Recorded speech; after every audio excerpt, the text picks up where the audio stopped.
إن الحمد لله نحمده ونستعينه ونستغفره ونؤمن به ونتوكل عليه ونعوذ بالله من شرور أنفسنا ومن سيئات أعمالنا من يهده الله فلا مضل له ومن يضلله فلا هادي له ونشهد أن لا إله إلا الله وحده لا شريك له ونشهد أن محمدًا عبده ورسوله أرسله بالحق بشيرًا ونذيرًا وداعيًا إلى الله بإذنه وسراجًا منيرًا أما بعد فقد قال الله تبارك وتعالى في كلامه المجيد وفرقانه الحميد بعد أعوذ بالله من الشيطان الرجيم فمن زحزح عن النار وأدخل الجنة فقد فاز। দূরদূরান্ত থেকে আগত প্রাণপ্রিয় দিনী ভাইরা, আজ আমাদের আলোচনার বিষয়বস্তু হলো নাওয়াকিদুল ঈমান বা ঈমান ভঙ্গের কারণসমূহ। ঈমান ভঙ্গের কারণ, এই বিষয়টির গুরুত্ব যে সবচাইতে বেশি অন্য যে কোনো বিষয়ের চাইতে, সেটা বোঝার জন্য আমার মনে হয় খুব বেশি আলোচনা করার প্রয়োজন নেই, কারণ আমাদের সবচেয়ে মূল্যবান সম্পদের নাম কি? ঈমান। ঈমানটা যদি ঠিক থাকে, এরপরে আমল যুক্ত হলে সেটা আমাদের সেই ঈমানটাকে সার্থক করে দিবে, আমাদের জীবনটাকে সার্থক করে দিবে ইনশাআল্লাহ। আর যদি ঈমানই না থাকে, তাহলে কোনো আমলই আল্লাহ রাব্বুল আলামিনের কাছে কাউন্ট হবে না।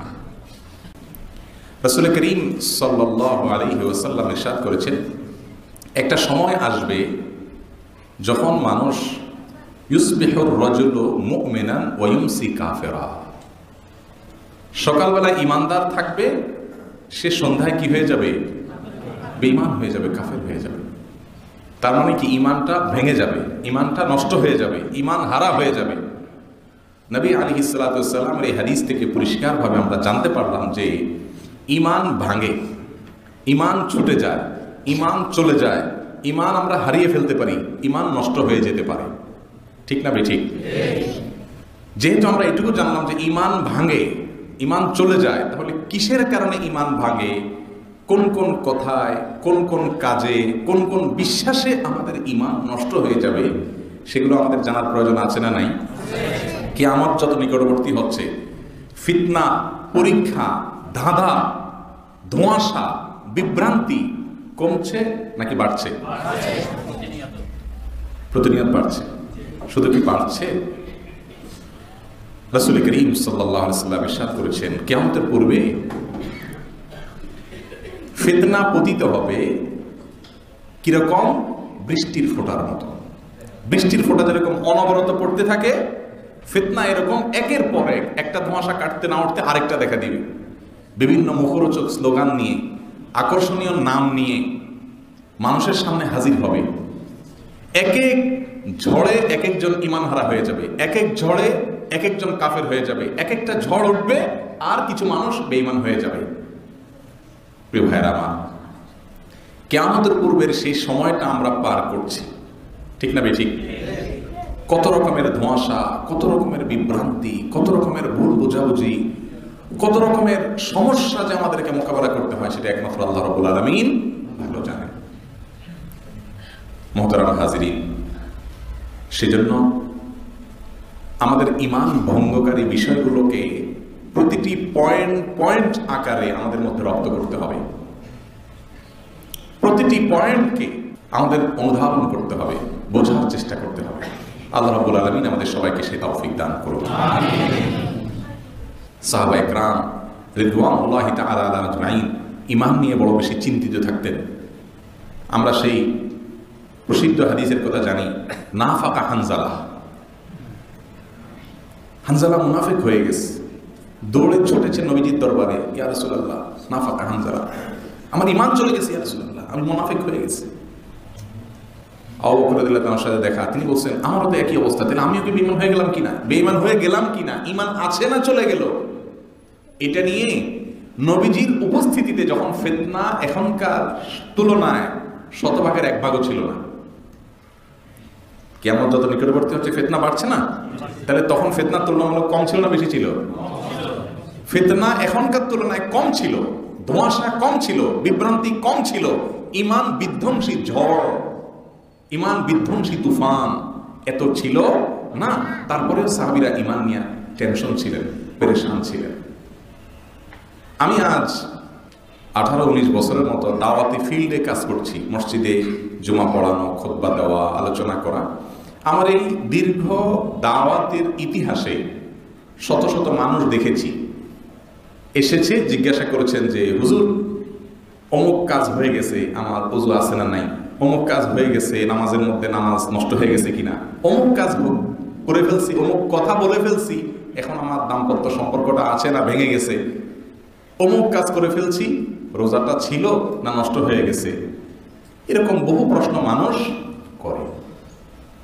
এমন মানুষ খুব বেশি পাই নাই যে দৌড়াতে দৌড়াতে এসে বলেছেন হুজুর অমুক কথাটা বলে ফেলেছি, অমুক আদর্শটা অন্তরে ধারণ করে ফেলেছি, আমার এটা কি ঠিক হলো কিনা, ইমান এতে কি থাকলো না চলে গেল? এই প্রশ্ন করার মানুষ সচরাচর পাওয়া যায় না। এই সমাজের মানুষ আমরা নামাজ ভঙ্গের কারণ জানি, ওযু ভঙ্গের কারণ জানি, রোজা ভঙ্গের কারণ জানি, কিন্তু ঈমান ভঙ্গের কারণ জানি না। সবচেয়ে দামি সম্পদ যেটা, সেটারই রক্ষণাবেক্ষণের কোনো খবর নেই। আমাদের ওযু আছে না নাই প্রতিদিন কয়েকবার মনে পড়ে। আসরের ওযুটা এখন মাগরিবের পরে আছে না চলে গেল, কত টেনশন হয়। অথচ বছরকে বছর চলে যায়, ঈমানটার কথা একবার মনে পড়ে না, আছে না চলে গেছে। এটা কি ভালো কথা না খারাপ কথা বলে? ভাইরা আমার, যেখানে নবী সাল্লাল্লাহু আলাইহি ওয়াসাল্লাম বলেছেন সকালের ঈমানদার ইউসবিহুর রাজুলু মুমিনান ওয়া ইউমসি কাফিরা, সকালে ঈমানদার বিকালে বেঈমান হয়ে যাবে। তার মানে ঈমানটা ওযুর চাইতেও ঠুনকা হয়ে যেতে পারে, ওযুর মতো ঠুনকা হয়ে যাবে। সেখানে আমাদের সকাল বিকাল ঈমানের খবর নেওয়া তো দূরের কথা, মাসে 6 মাসেও ঈমানের খবর নেওয়ার প্রয়োজন আমরা বোধ করি না, জানি না যে ঈমান ভাঙতে পারে। এখনো বাংলাদেশের বহু মানুষ আছে যে ঈমান ভঙ্গ হয়, ঈমান ভঙ্গেরও কারণ আছে, এ সম্পর্কে আমাদের ধারণাও নেই। আল্লাহ রাব্বুল আলামিন আমাদেরকে ঈমানের রক্ষণাবেক্ষণ করা, ঈমানের নবায়ন করা, ঈমানটার একটু খোঁজ খবর নেওয়ার তৌফিক দান করুন। আমিন। মুহতারাম হাজিরিন, ঈমান ভঙ্গের যে কারণসমূহ, যেসব কারণের ভিত্তিতে আমাদের ঈমান নষ্ট হয়ে যাবে, আমরা ঈমান হারা হয়ে যাব, সেই কারণগুলো মৌলিকভাবে 3 প্রকার। কয় প্রকার? 3 প্রকার। সেই 3 প্রকারের ঈমান ভঙ্গের কারণগুলোকে পয়েন্ট আকারে অনেক ওলামায়ে কেরাম 10টি বলেছেন, অনেকে আরো কম বা বেশি বলেছেন। আর এটাকে দৃষ্টান্ত দিতে গেলে শত শত দৃষ্টান্ত এটার বের করে আনা যাবে, কিন্তু মূল কারণ ঈমানকে ভঙ্গ করে দেয় এরকম কারণ কয়টা? 3টা। প্রথম কারণ হলো শিরকে আকবার, বড় শিরক। আল্লাহ রাব্বুল আলামিনের কাছে যেটা সবচেয়ে অপছন্দনীয়, সবচেয়ে আল্লাহ রাব্বুল আলামিনের কাছে যেটা বড় অপরাধ, সেই শিরকটা যদি বড় শিরক, চরম পর্যায়ের শিরক হয়ে যায়, তাহলে ঈমান নষ্ট হয়ে যায়, ঈমান ভঙ্গ হয়ে যায়। বড় শিরক যেটা, এ সম্পর্কে আল্লাহ রাব্বুল আলামিন কোরআনে কারিমে বলেছেন, ইন্নাল্লাহা লা ইয়াগফিরু আন ইউশরাকা বিহি ওয়া ইয়াগফিরু মা দুনা যালিকা লিমান ইয়াশা। আল্লাহ রাব্বুল আলামিনের সঙ্গে শিরক করা হলে এটা আল্লাহ তাআলা মাফ করবেন না, এটা আল্লাহ তাআলা মাফ করবেন না। এটা আল্লাহর ওয়াদা, এটা আল্লাহর অঙ্গীকার, ডিসিশন। শিরক ছাড়া বাকি যেগুলো আছে সেগুলো আল্লাহ তাআলা যাকে ইচ্ছা তাকে মাফ করবেন, যাকে ইচ্ছা মাফ করবেন না। কিন্তু শিরকটা ক্ষমার অযোগ্য অপরাধ। মুসনাদে আহমদের এক হাদিসে বর্ণিত হয়েছে, নবী আলাইহিস সালাম বলেছেন, কিয়ামতের দিন আল্লাহ রাব্বুল আলামিনের কাছে 3 ধরনের মামলা উপস্থিত করা হবে। প্রত্যেক মানুষ 3 ধরনের মামলার কোন একটা ক্যাটাগরিতে পড়বে। আসামি যারা হবে, মুজরিম যারা হবে, এক ধরনের মামলা থাকবে ক্ষমা এবং জামিনের অযোগ্য, সেটা হলো এই শিরকের অপরাধ। আরেক ধরনের মামলা থাকবে যেটা ক্ষমার যোগ্য, কিন্তু আল্লাহ ক্ষমা করবেন না, সেটা হলো বান্দার হক। আর আরেক প্রকার মামলা হবে যে মামলাগুলো বান্দা এবং আল্লাহর মাঝে, আল্লাহ চাইলে বান্দাকে মাফ করে দিতে পারেন, চাইলে নাও পারেন, সেটা হলো বান্দার ইবাদত, সালাতের ত্রুটি, সিয়ামের ত্রুটি, হজের ত্রুটি, এগুলো আল্লাহ চাইলে বান্দাকে মাফ করতেও পারে, চাইলে সামান্য শাস্তি দিয়ে তারপরে মওকুফ করতে পারেন। এটা আল্লাহ ইখতিয়ারাধীন, আল্লাহ রেখেছেন। আমাদের সমাজে এই যেটা একটু তুলনামূলক সহজ ওইটা নিয়ে মাশাআল্লাহ গুরুত্ব কম বেশ আমরা দেই, নামাজ রোজা হজ যাকাত, তাই না? বান্দার হকেরও খবর নাই। আর যেটা জামিনের অযোগ্য, ক্ষমার অযোগ্য, ওইটার ব্যাপারে আল্লাহ তাআলা কোনো কথাই শুনানিই হবে না। ওই মামলার আসামি হলে কোনো কি হবে না, শুনানিই হবে না। শুনানি ছাড়া জাহান্নাম এবং চিরকালের জন্য, সেটা নিয়ে আমাদের কোনো খোঁজ খবর নাই। সেই বিষয়টা অর্থাৎ শিরকে আকবার যদি পাওয়া যায় ঈমান নষ্ট হয়ে যাবে। কোরআন কারীমে সূরা জুমার আল্লাহ রাব্বুল আলামিন বলেছেন যথাসম্ভব 65 নম্বর আয়াতে, হে রাসূল ওয়ালাকাদ উহিয়া ইলাইকা ওয়া ইলাল লাযিনা মিন ক্বাবলিক লাইন আশরাকতা লায়াহবাতান্না আমালুক ওয়া লাতাকুনান্না মিনাল খাসিরিন। হে রাসূল, আপনি এবং আপনার পূর্বে যত নবী রাসূল পৃথিবীতে এসেছেন সবার প্রতি একটি কমন ফরমান জারি করা হয়েছে যে আপনি যদি শিরকে লিপ্ত হন, আল্লাহু আকবার, রাসূলকে আল্লাহ তাআলা বলছেন লাইন আশরাকতা, হে রাসূল আপনি নবী রাসূল হওয়ার পরে যদি, নবী রাসূলরা কখনো শিরকে লিপ্ত হবেন না, এটা কথার কথা বোঝার জন্য, যদি আপনিও শিরকে লিপ্ত হন লা ইয়াহবাতান্না আমালুক, আপনার সমস্ত আমল আগে যা করেছেন সব বরবাদ এবং ক্যান্সেল, এক্স হয়ে যাবে। ওয়া লা তাকুনান্না মিনাল খাসিরিন, এবং আপনি সবচেয়ে বেশি ক্ষতিগ্রস্ত হয়ে যাবেন। প্রিয় ভাইরা আমার, প্রিয় নবী সাল্লাল্লাহু আলাইহি ওয়াসাল্লাম সহ সমস্ত নবীদের আল্লাহ তাআলা এই কথা বলেছেন। তার মানে শিরকের আগে যদি ভালো আমল করে থাকে ওইটাও বাদ। এখান থেকে বোঝা গেল ঈমান আনার পরে যদি কেউ শিরকে লিপ্ত হয় তার সব আমল বরবাদ হওয়া মানে হলো সেই ঈমান থেকে কি হওয়া, খারিজ হয়ে যাওয়া। এই জন্য ঈমান ভঙ্গের প্রথম কারণ হলো বড় শিরিক। শিরকের মধ্যে আরেকটা আছে ছোট শিরিক। সেই ছোট শিরকের মধ্যে একটা আছে গুপ্ত শিরিক, আর একটা আছে প্রকাশ্য শিরিক। প্রকাশ্য শিরিক হলো আমাদের কিছু বলার ভুল, আমরা কিছু কথা মুখে বলতে ভুল বলি কিন্তু ঈমানের ভুল নাই, বিশ্বাসে ভুল নেই। যেমন আমরা আল্লাহ ছাড়া অন্য কারণ নামে শপথ করলাম।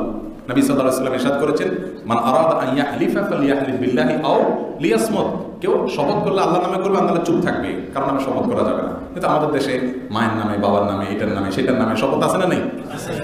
অনেক ভাইরা করি, না বুঝে করি। ছেলের মাথা ছুঁয়ে করি, ক্যাশ বাক্স ছুঁয়ে করি, টাকা ছুঁয়ে করি, গায়ের স্টিয়ারিং এর বই ছুঁয়ে করি, হ্যাঁ, নিজের মাথা ছুঁয়ে করি, মায়ের মাথা ছুঁয়ে বলি, মায়ের শপথ করি, দেশের শপথ করি, কত আইটেমের যে শপথ আছে। অথচ শপথ শুধুমাত্র আল্লাহর নামে করতে হয়, অন্য কারোর নামে শপথ করা জায়েজ নাই। তো এটা ছোট শিরক, এটা বড় শিরক না। এটার কারণে যদি মুশরিক হয়ে যেত তাহলে তো আমাদের তার ইমানদার করে একজনও পাওয়া যেত কিনা সন্দেহ, শতকরা। প্রিয় ভাইরা আমার, তো এই ছোট শিরকের কারণে মানুষ ঈমান হারা হয় না, কিন্তু বড় শিরক যেটা তার কারণে ঈমান হারা হয়। বড় শিরক কিভাবে হয়? বড় শিরক হয় তিন ভাবে: শিরক ফিল ইবাদা, শিরক ফিদ দুআ, শিরক ফিল ইতাআহ। আরো অনেকভাবে হতে পারে, মৌলিকভাবে তিনটা। ইবাদতের মধ্যে বড় শিরক হয় যেটা ইবাদত পরিষ্কার এবং প্রত্যক্ষভাবে যেটা ইবাদত, সেটা আল্লাহ ছাড়া অন্য কারোর উদ্দেশ্যে করলে সেটা হয় বড় শিরক। সিজদা করা ইবাদত, নামাজ পড়া ইবাদত, তওয়াফ করা ইবাদত, রোজা রাখা ইবাদত, আল্লাহর নামে জবে করা ইবাদত, আল্লাহর নামে মান্নত করা ইবাদত। এই কাজগুলো যদি আল্লাহ ছাড়া অন্য কারোর নামে হয় তাহলে মানুষ বড় শিরকে লিপ্ত হয়। ইবাদতের মধ্যে আল্লাহর পার্টনার বানিয়ে ফেলে।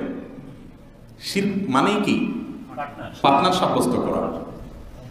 তো এগুলো যদি অংশীদার যদি সাব্যস্ত করে, আল্লাহর নামেও করে, আবার পীরের নামেও করলো, কোনো বুজুর্গের নামেও করলো, তাহলে সঙ্গে সঙ্গে মানুষ শিরকে আকবারে লিপ্ত হয়ে যায়। আর শিরকে আকবার লিপ্ত হয়ে গেলে ঈমান হারা হয়। শিরক ফিদ দুআ, আল্লাহ ছাড়া অন্য কোনো শক্তির কাছে প্রার্থনা করা।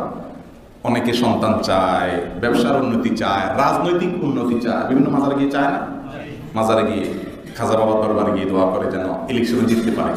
তো এই সমস্যাগুলো আমাদের সমাজে আছে না নেই ভাইরা আমার? এগুলো ঈমান বিধ্বংসী বিষয়, ঈমানকে নষ্ট করে দেয়। শিরক ফিল ইতাআটা কি? আনুগত্যের শিরক। আল্লাহ রাব্বুল আলামিনকে যেভাবে আনুগত্য করেন হুবহু ওইভাবে যদি অন্য কাউকে আনুগত্য করেন, সেটা কোনো পীর হতে পারে, কোনো ইজমের অনুসরণ হতে পারে, কোনো নেতার অনুসরণ হতে পারে, সেই অনুসরণটা যদি এই লেভেল পর্যন্ত চলে যায়, এই পর্যায় পর্যন্ত যদি চলে যায় যে আল্লাহর জায়গায় বসায় ফেললেন, আল্লাহকে যেভাবে মানেন সেভাবে অন্ধের মতো নির্দেশ শুনছেন আর কোনো কথা নাই। আমি এরকম ভাবে যদি কোনো ব্যক্তির, কোনো গোষ্ঠীর, কোনো দলের, কোনো ইজমের, কোনো মতবাদের, কোনো পীরের, কোনো বুজুর্গের, কোনো নেককারের, কোনো বদকারের, কোনো মানুষের কোনো কিছুর যদি এরকম অনুসরণ করি যেরকম অনুসরণটা আল্লাহকে করতে হয়, আল্লাহর নির্দেশের সাথে অন্য নির্দেশ কন্ট্রাডিক্টরি হলে আল্লাহটাকে বাদ দিয়ে ওইটাকে প্রাধান্য দিচ্ছেন। এটাও কিন্তু এক প্রকারের শিরক। প্রিয় ভাইরা আমার, এই শিরক ঈমানকে নষ্ট করে দেয়। আল্লাহ রাব্বুল আলামিন শিরকে আকবরের যত প্রকার আছে সেগুলো এবং শিরকে আসগরের যত প্রকার আছে সবগুলো থেকে আমাদের সবাইকে বেঁচে থাকার তৌফিক নসিব করুন। ঈমান ভঙ্গের দ্বিতীয় কারণ হলো কুফরে আকবর। বড় কুফরি যেটা, এই বড় কুফরিটা হলো আল্লাহ রাব্বুল আলামিনের কোন নির্দেশ, কোন আদেশ, দ্বীনে ইসলামের কোন বিষয় যেটা স্বতঃসিদ্ধভাবে প্রমাণিত, অকাট্য এবং সুস্পষ্টভাবে প্রমাণিত, এরকম কোনো কিছুকে যদি কেউ মুখে অস্বীকার করে অথবা অন্তরে অস্বীকার করে, তাহলে সেক্ষেত্রে সেও ঈমান থেকে বিচ্ছিন্ন হয়ে যায়, খারিজ হয়ে যায়, কুফরে আকবর। আর 3 নম্বর হলো নেফাকে আকবর, বড় মুনাফিকি। এটাও ঈমান ভঙ্গের কারণ। বড় মুনাফিকি কি? বড় মুনাফিকি হলো অন্তরে কুফর, মুসলমানদের প্রতি বিদ্বেষ, ইসলামের প্রতি বিদ্বেষ, কিন্তু মুখে সমাজের মানুষের চাপে ভয়ে মুসলমানদের ভান করে, টুপিটা মাঝে মধ্যে লাগায়, মসজিদে যায়, নামটা মুসলমানের বলে আমি মুসলমান, কিন্তু তার অন্তরে আসলে মুসলমানদের প্রতি কোনো ভালোবাসা নাই, সম্প্রীতি নাই, মায়া নাই, মমতা নাই। তার অন্তরে মুসলমানদের প্রতি বিদ্বেষ আছে, ঘৃণা আছে, ইসলাম সে চায় না। এরকম লোক আছে না নাই? বিভিন্ন সেক্টরে আজ আমাদের সমাজে এরকম মানুষ আছে। এটাকে বলা হয় নেফাকে আকবর। উপরে ফিটফাট, ভেতরে সদরঘাট, মানে ঈমান নাই। বুঝতে পারছেন? এটা ঈমান ভঙ্গের কারণ। আরেকটা আছে ছোট মুনাফিকি, যে ভেতরে ফিটফাট, উপরে সদরঘাট, অর্থাৎ ভেতরে ঈমানটা আছে, আল্লাহর প্রতি বিশ্বাস, আখিরাতের প্রতি বিশ্বাস, ইসলামের প্রতি বিশ্বাস সবই আছে, কিন্তু কাজে কর্মে মিথ্যা কথা বলে, ওয়াদা খেলাফ করে। এটা হলো ছোট মুনাফিকি। এটার কারণে মানুষ বেঈমান হয় না, কিন্তু উপর দিয়ে আপনার মুসলমানের ভান করলো, ভেতরে কুফরি ধারণ করলো, এটা হলো বড় মুনাফিকি। তাহলে বড় শিরিক, বড় কুফরি, বড় মুনাফিকি, এই 3টা হলো ঈমান ভঙ্গের মূল কারণ। শিরক হলো পার্টনার সাব্যস্ত করা, কুফর হলো অস্বীকার করা, ডিনাই করা, অবিশ্বাস করা, আর নেফাক হলো ভেতরে কুফরি লালন করে উপর দিয়ে মুসলমানের ভান ধারণ করে মুসলমানদের সঙ্গে মিশে থাকা। এই 3টা জিনিস মানুষের ঈমানকে নষ্ট করে দেয়।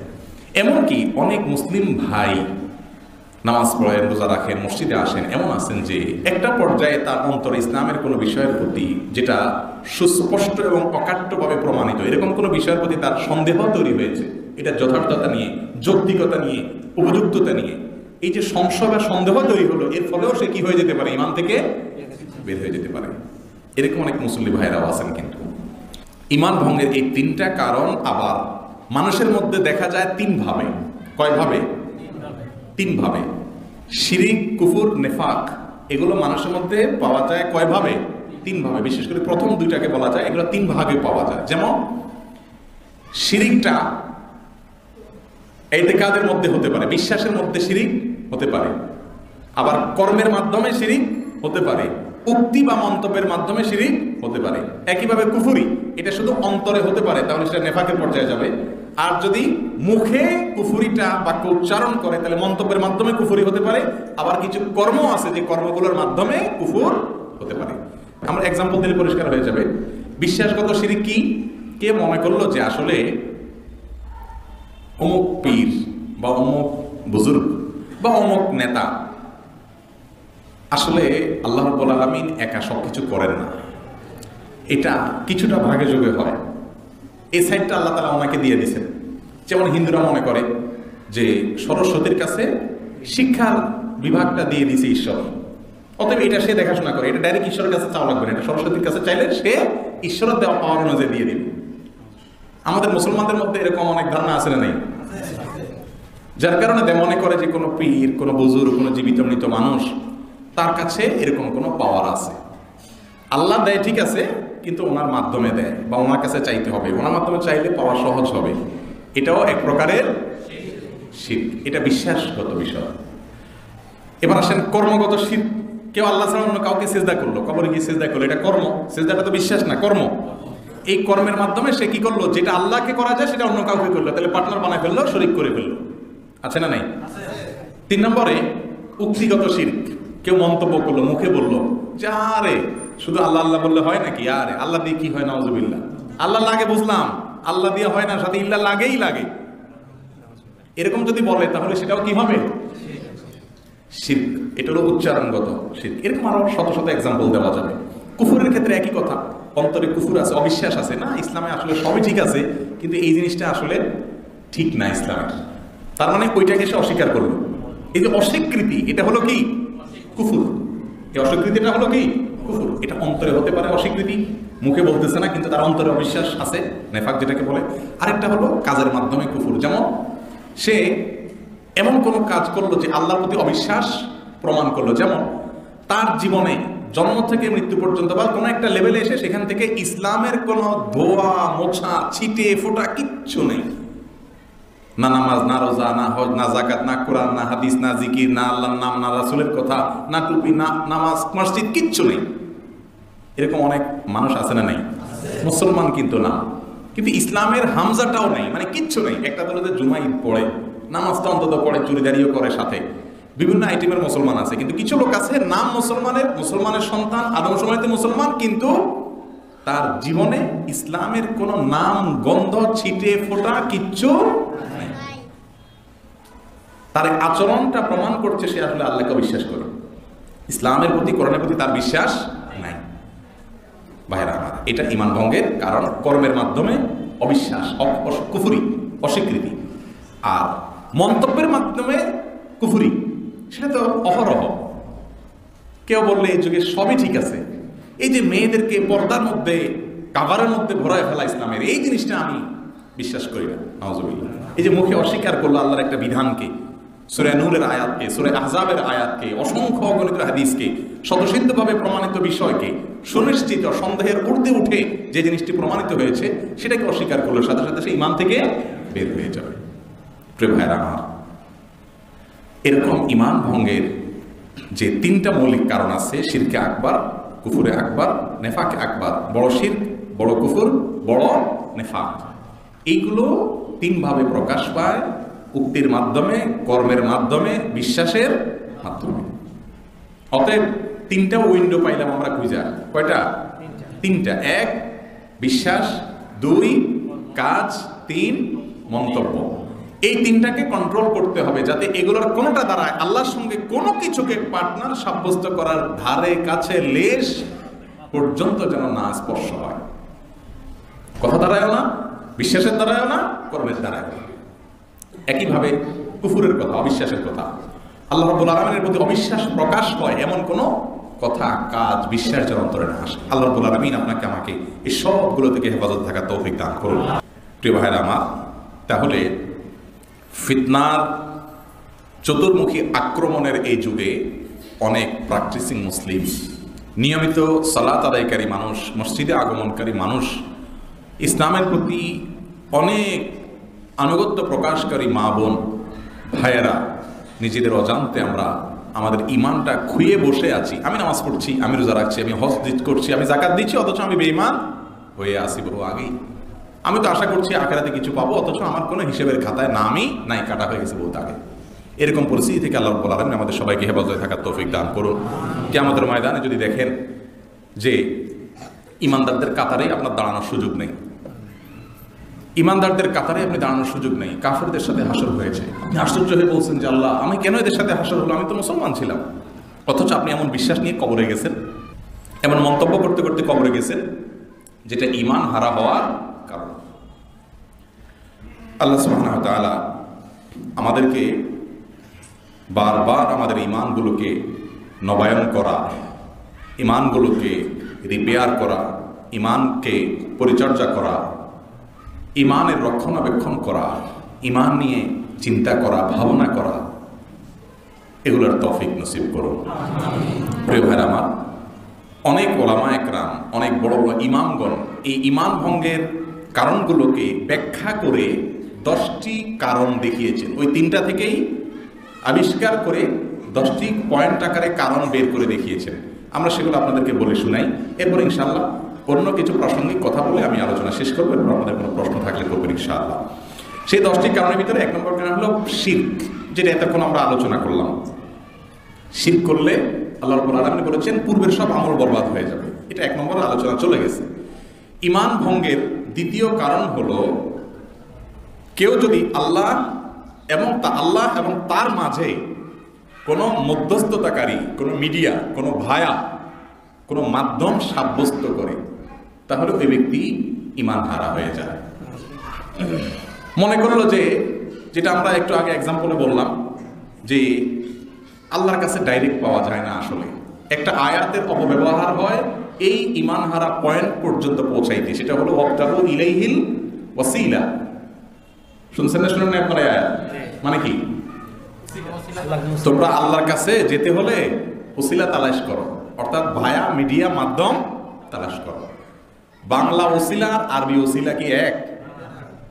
কোরআনের ভাষায় এখানে আল্লাহ যে বলেছেন তোমরা আল্লাহর কাছে, আল্লাহকে পেতে তোমরা ওসিলা অন্বেষণ করো, এখানে ওসিলা বলতে কি বোঝানো হয়েছে এই আয়াতের ব্যাখ্যায় ইমাম কুরতুবী, ইমাম ইবনে কাসির রাহিমাহুল্লাহ সহ যত বড় বড় তাফসীর বিশেষজ্ঞ ইমামগণ আছেন, যত সাহাবা ইকরামের তাফসীর, তাবিঈদের তাফসীর, সালাফে সালিহিনের তাফসীর পাওয়া যায়, সেগুলো অ্যানালাইসিস করলে দেখা যায় প্রায় সবগুলো তাফসীরের খোলাসা কথা একটাই, আয়ে আত-তাকাররুবু ইলাল্লাহি তাআলা বিল কুরবাত, অর্থাৎ বিভিন্ন ভালো কাজ করে করে তোমরা আল্লাহকে সন্তুষ্ট করো।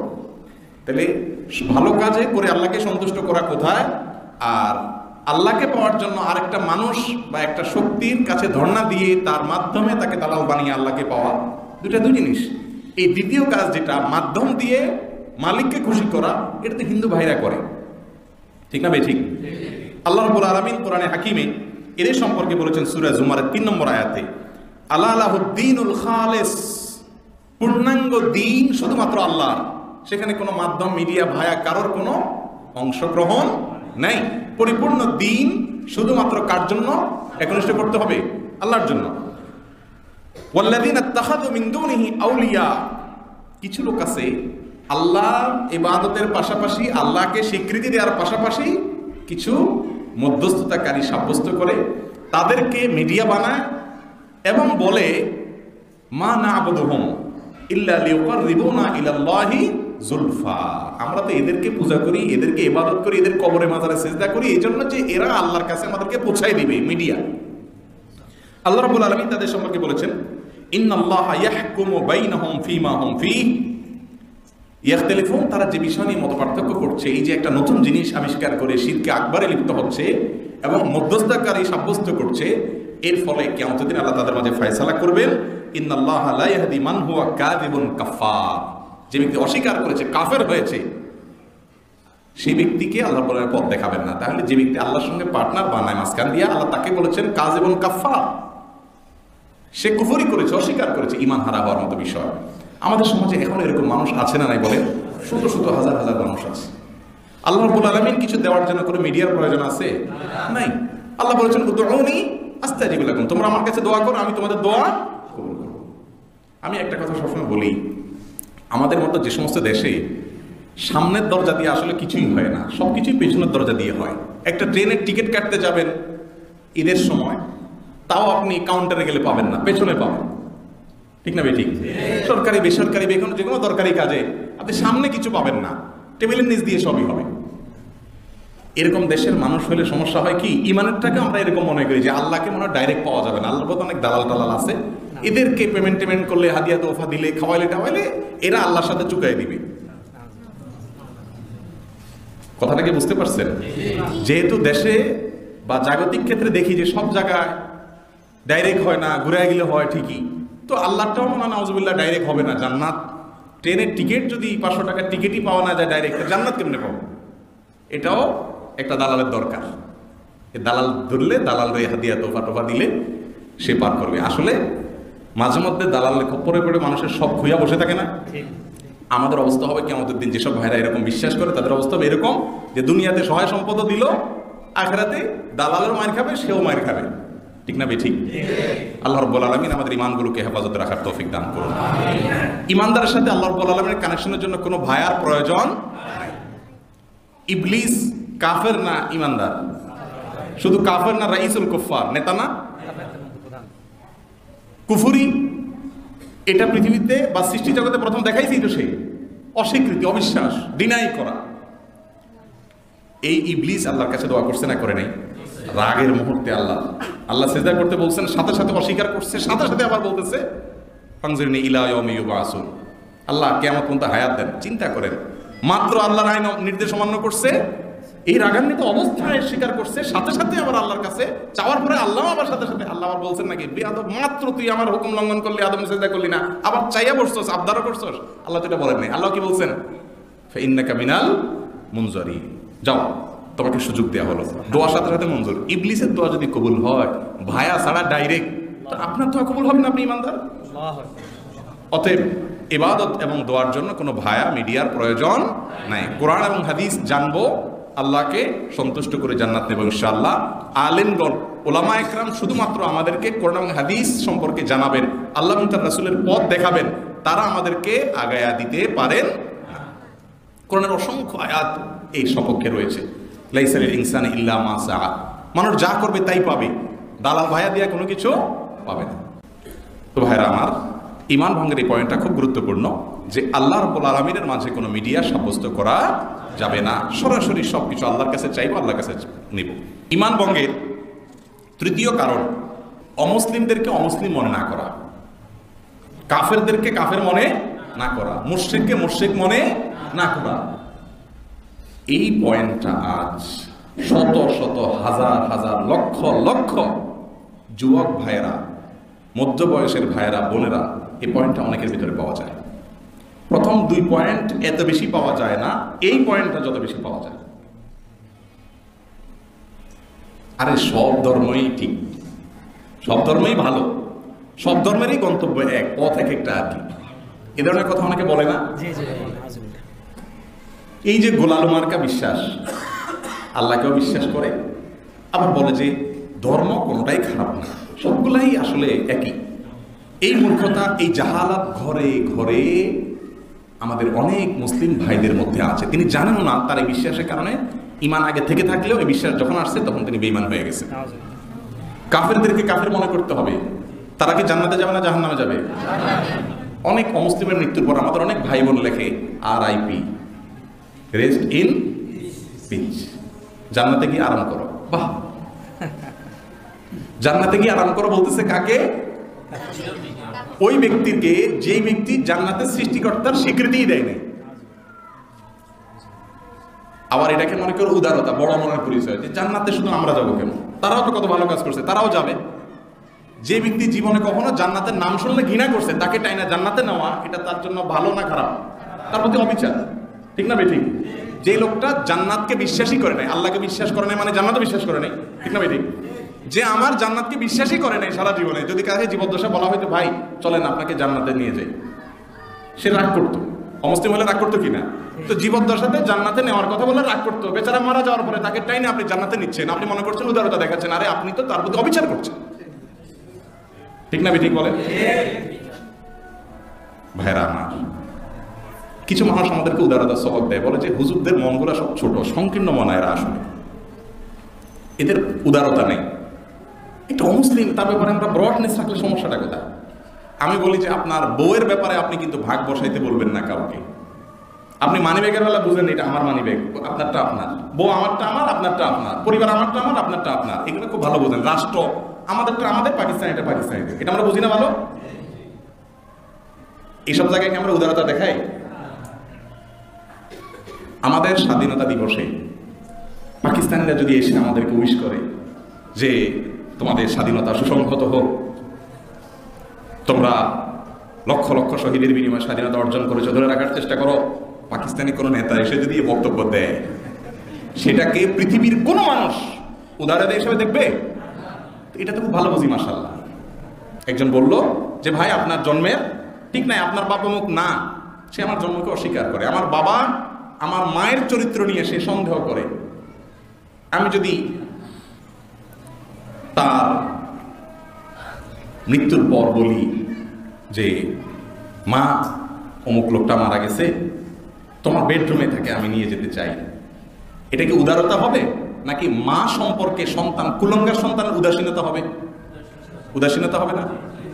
আল্লাহ রাব্বুল আলামিনের অস্তিত্বকে যে অস্বীকার করেছে, আল্লাহর সঙ্গে যে শিরিক করেছে, আপনার মায়ের মাতৃত্ব সম্পর্কে সন্দেহ করলে, অস্বীকার করলে, মিথ্যাচার করলে, সেটা যদি আপনার কষ্টের কারণ হয়, আরে আপনার মা তো মা, আপনার সৃষ্টিকর্তার সঙ্গে যে অবিশ্বাস করেছে, অস্বীকার করেছে, তার সঙ্গে শিরিক করে তাকে কষ্ট দিয়েছে আল্লাহর ভাষায়। আল্লাহকে কষ্ট দেওয়া যায় না, কিন্তু রূপক অর্থে আল্লাহ বলেছেন ইউযিন ইবনে আদম, বনি আদম আমাকে কষ্ট দিয়েছে।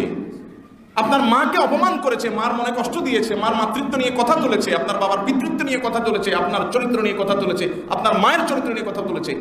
আপনার কিন্তু তার প্রতি কখনো উদারতা আসবে না। তার অবস্থান সে থাকবে, আপনার অবস্থানে আপনি থাকবেন, আইন হাতে তুলে নেবেন না, এতটুকু হতে পারে। কিন্তু তাই বলে আপনি তার সঙ্গে মাখামাখি করতে যেতে পারেন না। ধর্মের বেলায় আসলে আমাদের উদারতা গদগদ করে, ঠিক না বেঠিক? তো এটা ঈমান ভঙ্গের কারণ ভাইরা আমার। এটা উদারতা নয়, এটা উদাসীনতা। এটা উদাসীনতা, এটা দেউলিয়াপনা, এটা আপনার বিশ্বাসের ব্যাপারে আপনার কনফিডেন্টের অভাব। আপনি নামধারী মুসলিম, আপনি আল্লাহর খাতে মুসলিম হতে পারবেন না। অমুসলিম ভাই বোন যারা আছেন তাদের প্রতি সদাচরণ করা, তাদেরকে যথাযথভাবে মর্যাদা দেওয়া, সামাজিকভাবে তাদের সঙ্গে সহাবস্থান করার নির্দেশ আল্লাহ তাআলা করেছেন সূরা হুজুরাতের মধ্যে। আল্লাহ ইরশাদ করেছেন লা ইয়ানহাকুমুল্লাহু আনিল্লাযীনা লাম ইউকাতিলুকুম ফিদ-দীন ওয়া লাম ইখরিজুকুম মিন দিয়ারিকুম আন তাবাররুহুম ওয়া তুকসিতু ইলাইহিম ইন্নাল্লাহা ইউহিব্বুল মুকসিতিন। আল্লাহ রাব্বুল আলামিন তোমাদেরকে নিষেধ করেন না অন্য ধর্মের মানুষ অমুসলিমদের সাথে সদাচরণ করতে। আল্লাহ নিষেধ করেন না, বরং সদাচরণকারীকে আল্লাহ তাআলা ভালোবাসেন। যদি তারা তোমাকে তোমার দেশ থেকে বের করে না দেয়, ধর্মযুদ্ধ তোমাদের উপরে চাপিয়ে না দেয়, শান্তিপূর্ণ সহাবস্থান করে, তাহলে তাদের সাথে দুরাচরণ না করে ভালো আচরণ করতে আল্লাহ কি করেন না? নিষেধ করেন না। ভাইরা আমার, তাহলে এখান থেকে পরিষ্কারভাবে বোঝা গেল যে অন্য ধর্মের মানুষের প্রতি আমাদের উদারতা থাকবে, কিন্তু সেই উদারতার একটা সীমানা থাকতে হবে। থাকতে হবে কি হবে না বলেন? উদারতার একটা সীমানা থাকতে হবে। আমার বিশ্বাসের সঙ্গে তার বিশ্বাস যখন যায় না, আমি তার জন্য যদি দোয়া করি, যারা রেস্ট ইন পিচ লেখেন তারা দোয়া কার কাছে? মুসলমান দোয়া কার কাছে করবে? শুধু আল্লাহর কাছে। তো আল্লাহর কাছে যদি বলে আল্লাহ আপনাকে যে অবিশ্বাস করেছে, আপনার সঙ্গে যে শিরিক করেছে, তাকে আপনি আপনার জান্নাতে দিয়ে দেন, তাহলে এটা আল্লাহর কাছে এটা চাওয়া আর ও মায়ের চরিত্র নিয়ে সন্দেহ করা মানুষটার ব্যাপারে মায়ের কাছে কোনো আর্গুমেন্ট করা, দুটার মধ্যে কোনো বেশ কম নাই। আল্লাহ রাব্বুল আলামিন আমাদের ঈমানগুলোকে হেফাজত করার তৌফিক দান করুন। আমাদের অনেক ভাই বোন আছেন তথাকথিত উদারতা করতে গিয়ে এই কথাগুলো বলেন, সব ধর্মই ঠিক, সবই এক জায়গায় যাবে, এগুলো আমাদের বলার কোনো সুযোগ নেই। ইন্নাদ-দীন ইনদাল্লাহিল ইসলাম, আল্লাহর কাছে একমাত্র মনোনীত দিন হলো ইসলাম। আর ইসলাম ছাড়া অন্য কোনো দিন যদি আল্লাহর কাছে নিয়ে হাজির হয়, ফালান ইউকবালা মিন, তার থেকে সেটা গ্রহণ করা হবে না। আল্লাহ রাব্বুল আলামিন আমাদেরকে অমুসলিম ভাইদের প্রতি তাদের মর্যাদা, তাদের প্রতি দায়িত্ববোধ যেগুলো ইসলাম আমাদেরকে দিতে বলেছে সেগুলো দেওয়ার পাশাপাশি তাদের ব্যাপারে আমাদের ধারণাকে পরিষ্কার করার তৌফিক নসিব করুন। 4 নম্বর ঈমান ভঙ্গের কারণ হলো, কেউ যদি মনে করে প্রিয় নবী সাল্লাল্লাহু আলাইহি সাল্লামের আদর্শ, তার জীবন বিধান, তার নীতি, তার আদেশ নিষেধ, এগুলোর চাইতে এই যুগে অনেক বেটার আইডিওলজি চলে আসছে, অনেক উত্তম জীবন আদর্শ আছে, অমুকের জীবন আদর্শ, অমুক থিওরি, অমুক পরিচালনার আইডিয়া এখন ভালো, এখন ইসলাম আসলে এটা চলে না। এবাদতে চলে কিন্তু এই জায়গায় ইসলাম চলে না, ওই জায়গায় ইসলাম চলে না, আইন আদালতে ইসলাম চলে না, এই বিশ্বাস যদি কেউ করে তাহলে সে ঈমান থেকে খারিজ হয়ে যাবে। একটা হলো লঙ্ঘন করা, কাজটা না মানতে পারলো না, কিন্তু তার ভিতরে অপরাধ বোধ আছে, আসলে তো ইসলাম সব জায়গায় পালন করা উচিত, কিন্তু আমার জীবনের কোনো একটা পর্যায়ে ব্যবসায় গিয়ে আমি ইসলাম আর মানতে পারি না। তাহলে এই যে অপরাধ বোধ, এই যে তার ভিতরে লজ্জা, এটার কারণে সে বেঈমান হবে না, সে অপরাধী হবে। রাষ্ট্রের কোনো আইনকেও লঙ্ঘন করলে রাষ্ট্রের চোখে, আদালতের চোখে সে একজন অপরাধী হয়, তার সাজা হয়, আবার সাজা মওকুফ হয় বা সাজা শেষে বের হয়ে আসে জেল থেকে, ঠিক না বেঠিক? কিন্তু রাষ্ট্রের সংবিধান বা আইনকে যদি অস্বীকার করে, রাষ্ট্রের অস্তিত্বকে অস্বীকার করে, এই ব্যক্তির প্রতি রাষ্ট্রকে উদারতা দেখাবে? একে রাষ্ট্রদ্রোহী হিসেবে বিবেচনা করবে না? তো যে রাষ্ট্রকে অস্বীকার করলে যদি রাষ্ট্রদ্রোহী হয়, তার জন্য কোনো সাজার মেয়াদ টেয়াদ নাই বা তার ব্যাপারে কোনো ছাড়ছাড়ি নেই, উদারতা নেই। তো আল্লাহ রাব্বুল আলামিনের ব্যাপারে যে বিশ্বাস সঙ্গে বিদ্রোহ করবে, ডিনাই করবে, তার অবস্থা একই। এই জন্য আপনি মানতে পারেন আর না পারেন, আপনার ভিতরে বিশ্বাস থাকতে হবে প্রিয় নবী সাল্লাল্লাহু আলাইহি সাল্লাম যে দ্বীন নিয়ে এসেছেন, ব্যক্তি জীবনে, সামাজিক জীবনে, রাষ্ট্রীয় জীবনে, ব্যবসায়িক জীবনে, পারিবারিক জীবনে, সব ক্ষেত্রে প্রত্যেকটা জিনিস কিয়ামত পর্যন্ত সকল জাতির জন্য পারফেক্ট, এটাই উপযোগী। আমরা করতে পারি না আমাদের ঈমানের দুর্বলতার কারণে, বাট ওইটাই পারফেক্ট, ওইটাই করা উচিত। এইটা যদি থাকে আর বাস্তবে আপনি করতে নাও পারেন, ইনশাআল্লাহ বেঈমান অন্তত হবেন না। আল্লাহ তাআলা আমাদেরকে সেরকম ঈমান ধারণ করার তৌফিক নসিব করুন। অনেক ভাই বোনরা আছেন নামাজ কালাম পড়েন, কিন্তু আবার অনেক সময় বলে ফেলে দেন যে ইসলামের এগুলো আসলে চলে না, ইসলাম দিয়ে এখন রাষ্ট্র চলে না, ইসলাম দিয়ে আর এই ব্যবসা বাণিজ্য ইসলাম বলতে গেলে চলে না, এগুলো এখন আর অচল, এরকম কথা অনেক সময় অনেক ভাই বলে ফেলেন না? কেউ ব্যবসার ক্ষেত্রে যদি মনে করেন আল্লাহ কোনো আইন লঙ্ঘন করছেন, আপনি বলছেন ভাই এটা হালাল, এটা হারাম, এটা সুদ, এটা হালাল। অনেক সময় আমার অনেক ভাই, নামাজি কালামি ভাই, অনেক বোন সরাসরি বলে ফেলেন পর্দার ব্যাপারে, অনেক বিষয়ের ব্যাপারে। কি বলে? এগুলো আসলে এখন আর চলে না। এই যে চলে না, এর মানে হলো এটার উপযুক্ততা এখন আর নাই, সাথে সাথে কাফের হয়ে যাবে, ঈমান ভঙ্গ হয়ে যাবে। আল্লাহ রাব্বুল আলামিন আমাদেরকে হেফাজত থাকার তৌফিক দান করুন। কোরআনে কারিমে আল্লাহ রাব্বুল আলামিন এই আদর্শ যারা লালন করে তাদের সম্পর্কে নিজের সত্তার শপথ করে বলেছেন, ফালা ওয়া রাব্বিকা লা ইউমিনুনা হাত্তা ইউহাক্কিমুকা ফীমা শাজারা বাইনাহুম। তাদের মধ্যকার বিষয়গুলোতে রাসূল করিম সাল্লাল্লাহু আলাইহি সাল্লামের সিদ্ধান্তই চূড়ান্ত, ওইটাই যথার্থ, সেটাই উপকারী। জীবনের সকল ক্ষেত্রে এটা যে মানবে না, আল্লাহ নিজের সত্তার শপথ করে কোরআনে মাত্র 2-3টা শপথ করেছেন। কোরআনে বহু শপথ আছে, তার সত্তার শপথ মাত্র 2 বা 3 জায়গা, তার মধ্যে এইটা এক জায়গা। আল্লাহ বলেছেন তোমার রবের শপথে মুহাম্মদ, সে কখনোই ইমানদার হতে পারবে না যে সকল ক্ষেত্রে মুহাম্মদ সাল্লাল্লাহু আলাইহি সাল্লামকে ফয়সাল, সিদ্ধান্ত দাতা হিসাবে তার ডিসিশনকে, তার আনিত দ্বীনকে, তার দ্বীনের সিদ্ধান্তকে, বিধানকে সর্বোচ্চ, চূড়ান্ত এবং একমাত্র সিদ্ধান্ত হিসেবে গ্রহণ না করবে। লা ইউমিনুন, আপনার রবের নিজের সত্তার শপথ করে আল্লাহ বলছেন যে সে কখনো ইমানদার হতে পারবে না। আল্লাহ রাব্বুল আলামিনের সমস্ত আদেশ নিষেধগুলোর প্রতি আমাদের আস্থা এবং বিশ্বাস অন্তরে পরিপূর্ণভাবে ধারণ করার তৌফিক নসিব করুন। 5 নম্বর ঈমান ভঙ্গকারী বিষয় হলো নবী সাল্লাল্লাহু আলাইহি সাল্লামের আনিত কোনো দিনকে যদি কেউ, কোনো বিষয়কে যদি কেউ ঘৃণা করে, অপছন্দ করে, এটাও অনেক ভাই বোনদের মধ্যে আছে। সব মানে ইসলামের সবই ঠিক আছে, কিন্তু এই যে দাদা মারা গেলে দাদার সম্পত্তি নাতি পাবে না, অসহায় হয়ে যাবে, কেমন কথা এটা ইসলামের, এটা আমি মানি না। বাবা মা মারা গেলে ছেলে পাবে 2 আনি, মেয়ে পাবে 1 আনি, এই যে বৈষম্য, এটা আমি মানি না। এরকম অনেক কথা বলে। আজকাল তো এমন একটা ট্রেন্ড চালু হয়েছে যে আমাদের যুবক ভাইরা সোশ্যাল মিডিয়াতে দেখা যায় তাদের বিবেকের মিটার দিয়ে মাপে, অযৌক্তিক হলে মনে করে না ইসলামের এই জিনিসটা অযৌক্তিক। আল্লামা ইকবাল বলেছিলেন, জু সমঝ মে আ গই ও ফির খোদা কেউ কর হুয়া। অর্থাৎ তিনি বোঝাতে চেয়েছেন যে যেই সত্তার আদেশ নিষেধ সব কিছুর যৌক্তিকতা আপনার বিবেকের মিটার দিয়ে আপনি মেপে ফেলতে পারছেন, সে আবার আল্লাহ কিভাবে হয়? কথা বুঝেন নাই? সৃষ্টি এবং স্রষ্টার মধ্যে পার্থক্য কোথায়? আপনি কোথায় আল্লাহ? আল্লাহর সবকিছু আপনার বুঝে আসবে না, সেটাই তো স্বাভাবিক, ঠিক কিনা বলেন? আল্লাহর সবকিছুকে আমাদের বুঝে আসাটা স্বাভাবিক, বুঝে না আসাটাই সবকিছু বুঝে আসবে না। সবকিছু বুঝে আসাটা কখনো স্বাভাবিক হতে পারে না। যার সবকিছু বুঝে আসে, জু সমাজ মে আ গই, যাকে আপনার ব্রেইনে আপনি আয়ত্ত করে ফেলছেন, ক্যাপচারে নিয়ে আসতে পারছেন, সে আবার আল্লাহ কিভাবে? আল্লাহ তাকে আপনি ক্যাপচারই করে ফেলছেন, তাহলে আল্লাহকে আপনি ঢুকে ফেলছেন নিজের ব্রেনে, কিভাবে সে আমার আল্লাহ হতে পারে? আল্লাহ তো সে যার সকল আদেশের বাস্তবতা রহস্য আপনি উদ্ঘাটন করতে পারবেন না। আপনার একটা অধীনস্থ একজন কর্মচারী আছে, তারা বললেন বাবা এই কাজটা করো। আপনার কর্মচারী বলে স্যার কেন করবো স্যার? আমি দেখতেছি এটা সরাসরি আপনার সম্পদের ক্ষতি স্যার, আমি নিজের হাতে আপনার এই অযৌক্তিক কথা মানতে পারি না স্যার, এটা আপনারই ক্ষতি হবে, আমি কেন করবো? আপনি কি বলবেন? এই কর্মচারীর দাবিটা সঠিক না বেঠিক? বলেন কেন বেঠিক? আমি মালিক, আমি তোমাকে করতে বলেছি, কোনটাতে কি লাভ ক্ষতি আছে তোমার যা বুঝে আছে আমার দূরদৃষ্টি আরো অনেক পরে, তোমার সাথে আমি ভালো বুঝি, নাহলে মালিক হই নাই, ঠিক না বেঠিক? তুমি কর্মচারী, তুমি তো সবকিছু বোঝো না, তোমাকে বলছি এটা করো। কর্মচারী যদি প্রত্যেকটা জিনিস তার বুঝে আসলে সে শুনবে, না হলে শুনবে না, এ কি কর্মচারী হওয়ার উপযুক্ত? তাহলে সে গোলাম হওয়ার উপযুক্ত না, যে মালিকের সবকিছু নিজের ব্রেন দিয়ে বোঝার চেষ্টা করে। আজকাল অনেক ভাই বোনরা এই ধরনের বিশ্বাস পালন করে, ইসলামের অনেক বিষয়কে নিজের বিবেক দিয়ে, মিটার দিয়ে মাপে। আমাদের বহু যুবক ভাই বোনদেরকে দেখা যায় সোশ্যাল মিডিয়াতে ইসলামের অনেক বিষয় নিয়ে উনি মাপেন, মেপে। নবীজি সাল্লাল্লাহু আলাইহি সাল্লাম এতগুলো বিয়ে করেছেন, কেমনে হলো? এটা তো যুক্তিতে খাটে না, বেঈমান হয়ে গেছে। আছে না নাই? বেঈমান হয়ে গেছে। নবী সাল্লাল্লাহু আলাইহি সাল্লামের চরিত্র নিয়ে সন্দেহ করলেন, যথার্থতা নিয়ে সন্দেহ করলেন, ঈমানের গণ্ডি থেকে বের হয়ে গেলেন। আপনার সবকিছু বুঝে আসবে না ভাইরা আমার, ঠিক না বেঠিক? আল্লাহ রাব্বুল আলামিন আমাদেরকে পরিপূর্ণ আত্মসমর্পণ করার তৌফিক নসিব করেন।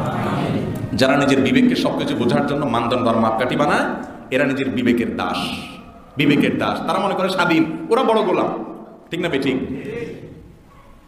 আমরা গোলাম আল্লাহ, ওরা গোলাম তাদের বিবেকের, তারা গোলাম তাদের বুঝের, সমঝের, তাদের যুক্তির, কিন্তু আমরা গোলাম কার? আহকামুল হাকিমিন রব্বুল আলামিনের। এ হলো পার্থক্য।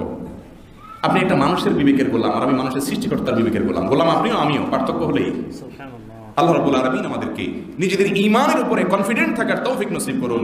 কিয়ামতের আগে অজস্র ঝড় আসবে, এক এক ঝড়ে কিছু মানুষ ঝরে যাবে, এক এক ঝড়ে কিছু মানুষ ঈমান হারা হয়ে যাবে। মৃত্যু পর্যন্ত ঈমানটাকে টেনে টুনে যেন সাথে নিয়ে যেতে পারি অক্ষত অবস্থায়, তাওহীদকে পরিপূর্ণ রেখে রব্বুল আলামিন আমাদের সবাইকে সেই তৌফিক নসিব করুন। ঈমান ভঙ্গের এই পয়েন্টটি সম্পর্কে আল্লাহ রাব্বুল আলামিন কোরআনে কারিমে বলেছেন, ওয়াল্লাযীনা কাফারু ফাতাহসাল লাহুম ওয়া আযাল্লা আমালাহুম। যারা আল্লাহ তাআলার কোনো কিছু অস্বীকার করবে, এটা মানি না, এটা মানে না, এটা অযৌক্তিক, আল্লাহ তাআলা তাদের আমলকে বরবাদ করে দিবেন এবং এদেরকে আল্লাহ বলেছেন তারা কাফের, কুফরি করেছে তারা। এবং আল্লাহ রাব্বুল আলামিন তাদের সম্পর্কে বলেছেন, যালিকা বিআন্নাহুম কারিহু মা আনজালাল্লাহ। কেন কাফের ঘোষণা দিয়েছেন আল্লাহ তাদেরকে? কারণ আল্লাহ যা নাজিল করেছেন সেগুলোর কোনো একটা কিছু অপছন্দ করছে। আমি ইসলামের সব পছন্দ করি, বাট এটা আমার ভালো লাগে না, এই যে অপছন্দ করলো, আল্লাহ বলেছেন যালিকা বিআন্নাহুম কারিহু মা আনজালাল্লাহ। আল্লাহর কোন নাজিলকৃত বিধানকে, কোন নাজিলকৃত বিধানকে মা আম ব্যাপক কোন একটাকে যদি অপছন্দ করে, ইসলাম এটা আমার ভালো লাগে না, এরকম যদি সে অস্বীকার করে তাহলে সে কাফের হয়ে যাবে। আল্লাহ তাআলা বলছেন ফাআহবাতা আমালাহুম, আল্লাহ রাব্বুল আলামিন তাদের সমস্ত আমলকে ক্রস করে দিবেন, ডিলিট, সব ক্যান্সেল, যদি এরকম কেউ অপছন্দ করে। 6 নম্বর ঈমান ভঙ্গের বিষয় হলো, ভাইয়েরা আমার, দিনের কোনো বিষয় নিয়ে বিদ্রুপ করলো, এটাও আজকাল পাওয়া যায়, কিছু পয়েন্টে বেশি পাওয়া যায়। একজন দাঁড়িয়ে রাখছে, তো অনেক মুসলমানের সন্তান না বুঝে ওটা নিয়ে বিদ্রুপ করে, এটা যে তামাশার জিনিস না, এটা বুঝে না। আছে না আমাদের সমাজে? দাঁড়িয়ে রাখছে একজন, কিরে জঙ্গি হয়ে গেছিস তো, দাঁড়িয়ে নিয়ে তামাশা হলো কি হলো না? এ দাঁড়িয়ে তো রাসূল আকরাম সাল্লাল্লাহু আলাইহি সাল্লামের নির্দেশ, মা আনজালাল্লাহ। এটাকে যদি কেউ বিদ্রুপ করে, উপহাস করে, ঠাট্টা করে, এটা ঠাট্টা করার জিনিস না, সব জায়গা নিয়ে ঠাট্টা করা যায় না। আপনি বাংলাদেশের স্বাধীনতা নিয়ে যদি বিদ্রুপ করেন, আপনি সাধারণ অপরাধী হবেন না, বাংলাদেশ রাষ্ট্রের বিদ্রোহী হবেন, বিদ্রোহী সাব্যস্ত হবেন না? তো এটা তো আমরা ভালো বুঝি, মাশাআল্লাহ, আপনি দাঁড়িয়ে রাখতে পারেন না, এটা বড় কোনো দোষ না। কিন্তু ওইটাকে নিয়ে উপহাস করেন, ঠাট্টা করেন, মজাক করেন, ঈমান হারা হয়ে যায়। অনেক যুবক ভাইরা না বুঝে এমন করেন, বেঈমান হয়ে যান। এরপর ঈমান নবায়নের তৌফিক হয় না, কবরে বেঈমান হয়ে যান নামাজ পড়তে দিক দিয়ে। পর্দার বিধানকে নিয়ে তাচ্ছিল্য আছে না নাই? আরে এটা তো ভূতের মতো দেখা যায়, কেমনে থাকে, আরে পর্দা এটা চলে নাকি এই যুগে, এটা তো অস্বাস্থ্যকর। আল্লাহ রাব্বুল আলামিন যেখানে বলেছেন ইউদনিনা আলাইহিন্না মিন জালাবিবিহিন্না, মাথার উপরে কাপড়টাকে টেনে দিতে হবে, মাথার উপরেরটাকে টেনে দিতে হবে। এর মানে কি চেহারা প্রদর্শন? মাথার উপরেরটাকে ইউদনিনা আলাইহি, ইউদনিন এদনা, নিকটে করা, টেনে দেওয়া। জালাবিব, জেলবাবের বহু বচন, মাথার উপরে যে কাপড় থাকে সেটাকে জালাবিব বলা হয়, জেলবাব বলা হয়, সেটাকে টেনে দিতে বলছেন। আল্লাহ নিজে কাভার করতে বলেছেন, পর্দা করতে বলেছেন। আপনি বললেন আরে এটা চলে নাকি, অস্বাস্থ্যকর। এই যে ব্যঙ্গ বিদ্রুপ করে, আপনি নিজে পর্দা মানতে পারছেন না, বলেন যে আমার আসলে স্বাস্থ্যে কুলায় না, আমার কাছে অস্বস্তিকর লাগে, আমি চেষ্টা করেছি পারি না, আমার ধৈর্য কুলায় না, অপরাধ বোধ আছে, ইনশাআল্লাহ বেঈমান হবেন না। আল্লাহর কাছে মাফ চাইলে আল্লাহ তাআলা আপনার অপরাধ মাফ করে দিতে পারেন ইনশাআল্লাহ। কিন্তু কুফরি করেছেন, সর্বনাশ হয়ে যাবে। আল্লাহ তাআলা আমাদের সবাইকে এই পয়েন্টটা থেকে বেঁচে থাকার তৌফিক নসিব করেন। সূরা তাওবাতে আল্লাহ রাব্বুল আলামিন বিষয় বলেছেন, কুল আবিল্লাহি ওয়া আয়াতিহি ওয়া রাসূলিহি কুনতুম তাস্তাহজিউন। কিয়ামতের দিন কাফেরদেরকে শাস্তি দিতে দিতে বলা হবে, ও তোমরা সেই গ্রুপ যে ওই যে বুদ্ধিজীবী সাচ্ছিলা আর আল্লাহকে নিয়ে, তার রাসূলকে নিয়ে, তার আয়াতকে নিয়ে ঠাট্টা বিদ্রুপ মশকরা করতে বসে বসে, ও তোমরা সেই গ্রুপ। লা তা'তাদিরু, আজ কোনো ওজরকাহি করতে আসবে না। কদ কাফারতুম বাদা ঈমানিকুম, মুসলমানের সন্তান হয়ে তোমরা কুফরি করে ফেলেছো, বা মুসলমান হয়ে ঈমান আনার পরে আবার বেঈমান হয়ে গেছো, এই যে ঈমান ভঙ্গ হয়ে গেছে। এখান থেকে বোঝা গেল বিদ্রুপ করলে ঈমান ভঙ্গ হয়। 7 নম্বর কারণ হলো ঈমান ভঙ্গের জাদু। আল্লাহ রাব্বুল আলামিন সূরা বাকারাতে বিস্তারিত আলোকপাত করেছেন হারুত এবং মারুতের ঘটনা প্রসঙ্গে। একটা পর্যায়ে আল্লাহ রাব্বুল আলামিন এও বলেছেন যে সুলাইমান আলাইহিস সালাম কুফরি করেন নাই, কিন্তু কিছু লোক কুফরি শিখে হারুত এবং মারুত থেকে এই জাদু শিখে কুফরি করে ফেলেছে। তবে এই পয়েন্টটা নিয়ে অনেক ইমামদের মতপার্থক্য আছে, এটা নিয়ে অনেক ডিটেইল একাডেমিক আলোচনা আছে, আমরা সেদিকে গেলাম না। জাদু এর আশ্রয় যদি কেউ নেয়, এটা যদি কেউ শিখে, শেখায় এবং এটা প্রয়োগ করে, তো এই ব্যক্তিও ঈমান থেকে খারিজ হয়ে যায়। এটা একটা বলিষ্ঠ মত, কারণ এই টাইপের জাদু যারা করে তাদের দণ্ড ইসলামী বিধিবিধান অনুযায়ী সরাসরি হত্যা, মৃত্যুদণ্ড, এবং রাসূল আকরাম সাল্লাল্লাহু আলাইহি ওয়াসাল্লাম স্পষ্টভাবে বলেছেন। এরকম আর অনেকগুলো দলিলের ভিত্তিতে অনেক ইমামগণ এটি বলেছেন। এরপরে আসেন 9 নম্বর হলো অমুসলিমদেরকে, মুশরিকদেরকে সাহায্য করা, সহযোগিতা করা মুসলমানদের বিরুদ্ধে। আমাদের সমাজে আছে না এই রোগটা? অনেক ভাইরা আছেন যারা অনেক মানুষ আছেন যারা মুসলমানের সন্তান, নিজেকে মুসলমানের সন্তান মনে করেন, দেশের বাইরে গিয়ে দেশের বিরুদ্ধে ষড়যন্ত্র করেন, দেশের মানুষের বিরুদ্ধে ষড়যন্ত্র করেন, মুসলমানদের বিরুদ্ধে ষড়যন্ত্র করেন, কিভাবে মসজিদ কমানো যায়, কিভাবে মাদ্রাসা কমানো যায়, কিভাবে পর্দার রেশিও কমানো যায়, এগুলো নিয়ে অনেক লোক আছেন যারা তলে তলে কাজ করেন। আছেন না নাই বলেন? পর্দা বেশি হয়ে গেলে তাদের মাথা ব্যথা শুরু হয়, মসজিদ মাদ্রাসা বেড়ে গেলে মাথা ব্যথা শুরু হয়, আলে ওলামা বেড়ে গেলে মাথা ব্যথা শুরু হয়। এরা সবাই কাফের, ঈমান ভঙ্গের কারণ। আমরা ব্যক্তিকে নির্দিষ্ট করে বলবো না, কিন্তু মৌলিকভাবে এই কথা নীতিমালা আমাদের জেনে রাখতে হবে। মুসলমানদের বিরুদ্ধে যদি কোনো ষড়যন্ত্র তলে তলে করে, তাহলে সে ব্যক্তি কাফের হয়ে যাবে, ঈমান থেকে বের হবে। আল্লাহ রাব্বুল বলেছেন তাদের সম্পর্কে, ইয়া আইয়ুহাল্লাযীনা আমানু লা তাত্তাখিযুল ইয়াহুদা ওয়ান নাসারা আউলিয়া, হে ঈমানদাররা, তোমরা ইহুদি খ্রিস্টানদেরকে বন্ধু রূপে গ্রহণ করো না। বাহ্যিক বন্ধু হতে পারে, অন্তরঙ্গ বন্ধু রূপে গ্রহণ করবে না। বা'দুহুম মিন বা'দ, কারণ তারা একে অন্যের বন্ধু। ওমাই ইয়াতাওয়াল্লাহুম মিনকুম ফাইন্নাহু মিনহুম, তোমাদের মধ্যে থেকে যে তাদেরকে বন্ধু রূপে গ্রহণ করবে সে তাদের অন্তর্ভুক্ত হয়ে যাবে। এবং আল্লাহ আরো বলছেন, ইন্নাল্লাহা লা ইয়াহদিল কওমাজ যালিমিন, এরকম জালেম কওমকে আল্লাহ হেদায়েত দেন না। এর থেকে বোঝা গেল এটা ঈমান ভঙ্গের কারণ, অর্থাৎ যদি কোনো অমুসলিমদের সাহায্য সহায়তা করে। এবং 9 নম্বর হলো, যদি কেউ মনে করে যে কিছু লোক আছে যারা ইসলামের আদেশ নিষেধ, নবী সাল্লাল্লাহু আলাইহি সাল্লামের আনুগত্যের ঊর্ধ্বে, এদের এগুলোর দরকার নেই, এরকম যদি কেউ মনে করে যে সবার এগুলো মানা লাগে না বা তারা এগুলোর ঊর্ধ্বে, এগুলোর প্রয়োজন নেই, তাহলে এটাও ঈমান ভঙ্গের কারণ। এটা অনেক শ্রেণী মানুষের মধ্যে আছে, এর মধ্যে কিছু পীরের মুরিদদের মধ্যে আছে, তারা মনে করে যে আমাদের পীর সাহেবের জন্য আসলে এসব, এই নামাজ কালাম পর্দা টর্দা এইসব বিধিবিধান আমাদের পীর সাহেবের জন্য না, হুজুর অনেক ঊর্ধ্বে। আল্লাহ তাআলা কোরআনে কারিমে বলেছেন, ওয়াবুদ রাব্বাকা হাত্তা ইয়াতিয়াকাল ইয়াকিন, নবীজিকে বলছেন আপনি ইবাদত করেন একিন আসা পর্যন্ত। একিন মানে কি? বিশ্বাস, বাংলা একিন না, আয় আল মউত, মৃত্যু পর্যন্ত করেন। মওতের আগে নবী সাল্লাল্লাহু আলাইহি সাল্লাম আব্বাস এবং আলী রাদিয়াল্লাহু তাআলা আনহুমা দুজনের কাঁধে দুইটা হাত ভর করে, হাঁটার শক্তি নাই। আপনারা মদিনা যারা গেছেন জানেন তার মেহরাব এবং তার হুজরা কবরের থেকে কতটুকু দূরত্ব, সামান্য কয়েক গজের দূরত্ব। এই জায়গাটা আসার মতো শক্তি নাই, মরজা মওতের মধ্যে আছেন, মৃত্যু শয্যায় শায়িত, জীবন সায়ান্নে এসে নবী আলাইহিস সালাম দুজনের কাঁধে ভর করে পাওকে টেনে টেনে হেঁচড়াতে হেঁচড়াতে, হাঁটার শক্তি নাই, শরীরের ভার তাদের উপরে ছেড়ে ছেড়ে মাটিতে পাওকে হেঁচড়াতে হেঁচড়াতে এসে জামাতে শামিল হয়েছেন। আর অনেক পীর আছে তাদের নামাজ কালাম পড়া লাগে না, এরা এগুলোর ঊর্ধ্বে উঠে গেছে। যাই হোক, আল্লাহ তাআলা আমাদের হেফাজত করেন, এটি ঈমান ভঙ্গের একটা কারণ। সর্বশেষ এবং 10 নম্বর হলো, যারা পরিপূর্ণভাবে দিন থেকে বিমুখ হয়ে যায়, যেটা আমরা মৌলিকভাবে ঈমান ভঙ্গের প্রধান 3টা কারণ সম্পর্কে আলোচনা করতে গিয়ে বলেছিলাম। শিরকে আকবার, কুফর আকবার, নিফাক আকবরের ব্যাখ্যা দিতে গিয়ে বলেছিলাম, সেটাই এটা সর্বশেষ পয়েন্ট। অর্থাৎ কিছু লোক আছে আমাদের সমাজে যারা ইসলামের হামজাটাও তাদের জীবনে নাই, নামাজ, রোজা, হজ, যাকাত, আল্লাহ, আল্লাহ রাসূল, কোরআন, হাদিস কিচ্ছু নেই, মুখেও নাই, আচরণে নাই, মসজিদের ধারে কাছেও আসে না, এবং ইসলাম তার গায়ে মোটেও মাখায় না, মুখেও না, কাজেও নাই। এরকম কিছু লোক আছে না নাই? নাম মুসলমান, বাট তাকে জীবনে কেউ মসজিদেও দেখে না, টুপির তো প্রশ্নই নেই, ইসলামের কিচ্ছু তো নেই। এটা হলো ইরাদ আনিল্লাহ বিল ফাইল। তার নাম যতই মুসলমান হোক, কিন্তু সে পরিপূর্ণভাবে ইসলাম থেকে বিমুখ হয়ে গেছে, ইসলামকে ডিনাই করেছে সে কাজের মাধ্যমে, এটাকে সে বিশ্বাস করে না, তার কাজের মাধ্যমে প্রমাণ করেছে। কুফুরের আমলি রূপ, অবিশ্বাসের আমলি রূপ, কাজের রূপ, কাজের মাধ্যমে সেটা প্রমাণ করেছে। এরকম ব্যক্তি সম্পর্কে আল্লাহ রাব্বুল আলামিন কোরআনে কারিমে বলেছেন, ওমান আল্লাহু মিম্মান যুকিরা বিআয়াতি রাব্বি সুম্মা আ'রাদা আনহা। ওই ব্যক্তির চাইতে বড় জালেম আর কে হতে পারে, যে ব্যক্তির কাছে আল্লাহর জিকির এবং আল্লাহর নির্দেশ আদেশ এগুলো আসার পরেও সে এগুলোকে ডিনাই করে, অস্বীকার করে মুখ ফিরিয়েছিল। ইন্না মিনাল মুজরিমিনা মুনতাকিমুন, আল্লাহ সূরা সিজদার আয়াতে বলেছেন, নিশ্চয়ই আমি এই টাইপের অপরাধীদের কাছ থেকে প্রতিশোধ গ্রহণ করব। এই টাইপের কথা কাফের ছাড়া কারোর ব্যাপারে আল্লাহ তাআলা বলেন না সচরাচর। তাহলে বোঝা গেল এটা ঈমান ভঙ্গের কারণ। আল্লাহ রাব্বুল আলামিন ঈমান ভঙ্গের যত কারণ আছে, যত উপায় আছে, এই সবগুলোতে থেকে ফিতনার এই যুগে আমাদের সকল ঝড়ে ঈমানকে হেফাজত করে কবর পর্যন্ত, আল্লাহর সঙ্গে সাক্ষাৎ পর্যন্ত নিয়ে যাওয়ার তৌফিক নসিব করুন। প্রিয় ভাইয়েরা আমার, ঈমান ভঙ্গের কারণ যেহেতু আপনারা জেনে গেছেন, অতএব এখন থেকে রাস্তাঘাটে যেখানে যাবেন যাকেই পাবেন যে ঈমান ভঙ্গের কারণ তার মধ্যে পাওয়া গেছে, সাথে সাথে তাকে কাফেরের একটা ফতোয়া ধরায় দিবেন। ঠিক আছে না? কেন? ঈমান ভঙ্গের কারণ তো জেনে গেছেন, তাহলে ফতোয়া দিতে সমস্যা কোথায়? ভাইরা আমার, ঈমান ভঙ্গের কারণগুলো আমভাবে বলা যায়, কোনো ব্যক্তির জন্য ফিট করতে হলে বহু শর্ত সারায়াত আছে।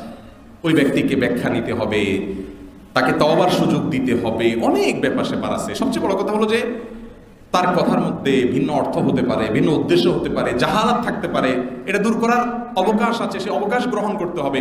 আপনি হুটহাট করে আজকের আলোচনা শুনে কাফের হওয়ার ফতোয়া রাস্তা রাস্তা বিলায় বেড়াবেন না। সহিহ বুখারী হাদিসে রাসূল আকরাম সাল্লাল্লাহু আলাইহি ওয়াসাল্লাম বলেছেন, কোনো ব্যক্তি যদি অন্য কাউকে কাফের বলে, কোনো মুসলমান অন্য কাউকে যদি কাফের বলে, ফাকাদ বা আবিহি আহাদুহুমা, তাদের একজন অবশ্যই হয়ে যাবে। যাকে বলছে সে তো কাফের হয়ে থাকে তো ভালো, আর না হলে যে বলছে তার দিকে সেটা বর্তাবে। কত ডেঞ্জারাস কথা চিন্তা করে।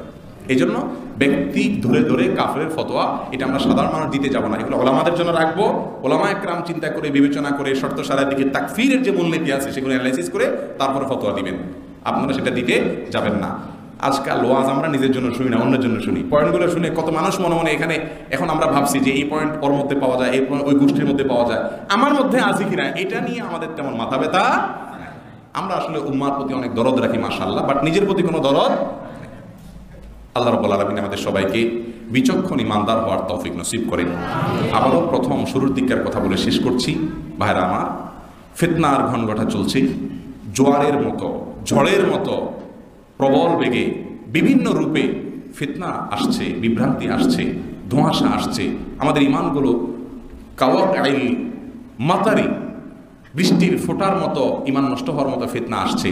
এবং নবী আলাইহিস সালাম যে বলেছেন তাকাউল ফিতান কাকাতাইল লাইলিল মুসলিমি, অন্ধকার রাতের গুটগুটে অন্ধকারে যেরকম রাস্তা দেখা যায় না, হাতড়ে বেড়াইতে হয়। আজকাল সঠিক পথ কোনটা সেটার জন্য হাতড়ে বেড়াইতে হয়। এত পথ, এত মত, এত আইডিওলজি, এত ডাক, এত আহ্বান, এত দাওয়াত, জান্নাতের পথের মধ্যে খুঁজে বের করা বড় কঠিন হয়ে যায়। এই যুগে কোরআন এবং সুন্নাহকে আঁকড়ে ধরে হকের উপরে অবিচল থেকে ইমানটাকে অটুট রেখে ফিতনার সমস্ত জোয়ার, ঝড়, জলোচ্ছ্বাস থেকে বাঁচিয়ে হেফাজত করে লাইফ জ্যাকেট কোরআন এবং সুন্নাহ সে দুটিকে পাকড়ে ধরে আল্লাহ তাআলা আমাদেরকে জান্নাত পর্যন্ত পৌঁছে যাওয়ার তৌফিক নসিব করেন। হাদা ওয়া সাল্লি ওয়া সাল্লিমু আলা নবিয়িনা মুহাম্মদ ওয়া জাযাকুমুল্লাহু খাইরা। আসসালামু আলাইকুম ওয়া রাহমাতুল্লাহি ওয়া বারাকাতুহু।